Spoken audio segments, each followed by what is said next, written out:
En este video hablaremos acerca de los ventiladores para hornos de microondas.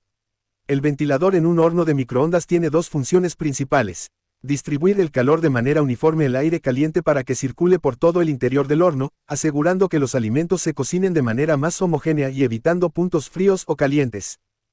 La segunda función del ventilador es que ayuda a enfriar el magnetrón, evitando que se sobrecaliente y prolongando su vida útil.